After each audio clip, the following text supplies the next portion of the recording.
आज की पहली खबर जो है वो पहली खबर कहां से आ रही है, नागालैंड से आ रही है कि भारत और भारत की पहली कागज रहित विधानसभा जो है, इसी भारत की पहली कागज रहित विधानसभा जो है, ये विधानसभा कहां बनी है, नागालैंड जो है उस नागालैंड में क्या हुई है, बनी है। और बनने के साथ साथ ही यहाँ पर एक नया स्पीकर भी चुना गया है। और स्पीकर चुने जाने के साथ साथ ही अगर हम लोग चर्चा करें कि ये नागालैंड जो है, इस नागालैंड में कागज रहित विधानसभा जो है किस तरीके से बनाई गई है,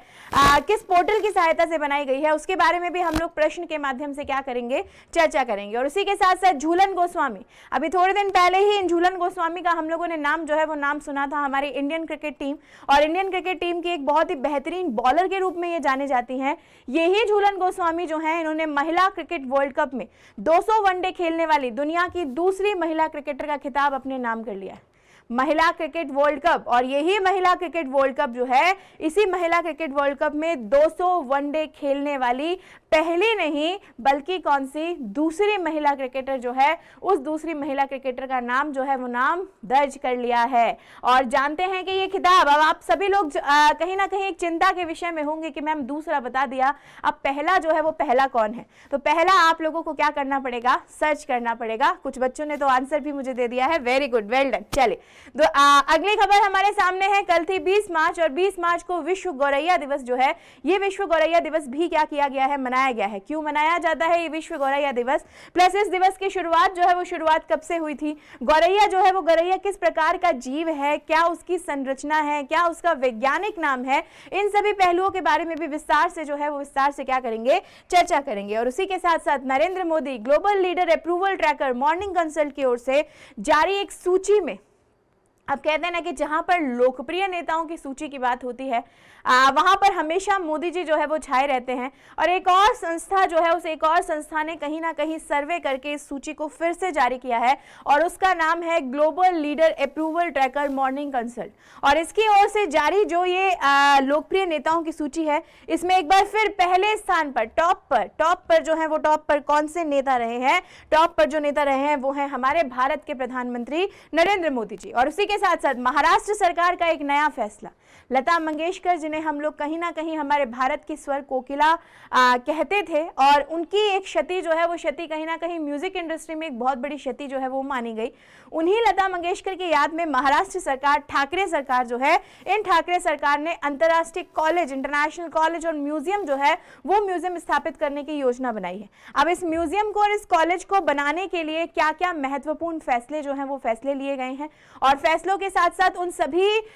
महत्वपूर्ण फैसलों के साथ साथ कितने सदस्यीय समिति का गठन किया गया है, इसके बारे में भी चर्चा करेंगे। और बहुत इंपॉर्टेंट न्यूज आप लोगों के सामने, आप सभी को पता है कि हाल ही में हुए जो चुनाव हैं, उन चुनावों में हमारी भाजपा जो है, उस भाजपा ने वापस से एक बम्पर वापसी जो है वो कई राज्यों में की है। और उसी राज्यों में से एक नाम जो है वो, एक नाम है मणिपुर। और आपके सामने, हम सभी के सामने एक प्रश्न चिन्ह जो है वो अभी तक खड़ा हुआ था कि ये मणिपुर जो है, मणिपुर के अगले सीएम कौन होंगे, क्या एन बीरेन सिंह जो है वो ही अगले सीएम होंगे, या कोई नया दावेदार जो है वो सीएम पद के लिए क्या होगा, खड़ा मिलेगा। तो आप सभी लोगों के इस प्रश्न का उत्तर जो है वो सॉल्व हो गया है। मणिपुर के अगले सीएम जो है वो, मणिपुर के अगले सीएम कौन बनने वाले हैं, एक बार फिर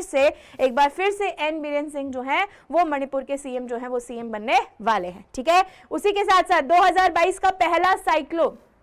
साल 2022 शुरू हो चुका था, और जैसे ही गर्मी जो है, उस गर्मी की लहरें शुरू हो रही हैं, वैसे ही निम्न दबाव का क्षेत्र जो है वो निम्न दबाव का क्षेत्र बनता जा रहा है। और उसी निम्न दबाव के क्षेत्र के बनते हुए साल 2022 का पहला साइक्लोन, पहला चक्रवात आसनी जो है, ये आसनी बंगाल के खाड़ी से क्या कर रहा है, उठ रहा है। और उठने के साथ साथ ये साइक्लोन जो है, ये साइक्लोन किन किन राज्यों को और कौन कौन से क्षेत्रों को क्या कर सकता है, प्रभावित कर सकता है, इसके बारे में भी आप लोगों से क्या की जाएगी, चर्चा जो है वो चर्चा की जाएगी। और इंटरनेशनल हैप्पीनेस डे कल जो है वो, कल विश्व गौरैया दिवस भी मनाया गया है। और गौरैया दिवस के साथ साथ इंटरनेशनल हैप्पीनेस डे जो है,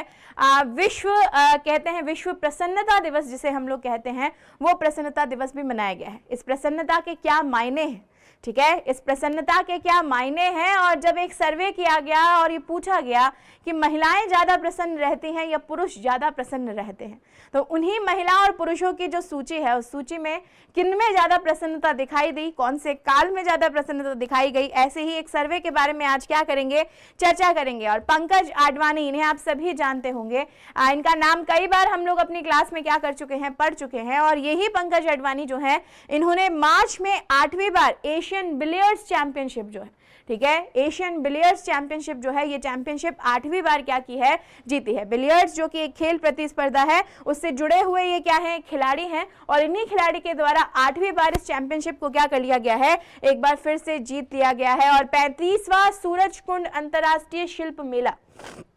35वां सूरजकुंड अंतरराष्ट्रीय शिल्प मेला। और आपसे पूछा जाए कि ये 35वां सूरजकुंड अंतरराष्ट्रीय शिल्प मेला जो है ये कहां पर शुरू हुआ है, तो सभी को ध्यान रखना है कि फरीदाबाद जो है, उस फरीदाबाद में ये मेला शुरू हो चुका है। कहीं ना कहीं इंटरनेशनल जो है वो इंटरनेशनल लेवल का एक फेयर होता है, शिल्प मेला होता है, जहां पर जितने भी हस्तकार शिल्पकार होते हैं उन्हें अपनी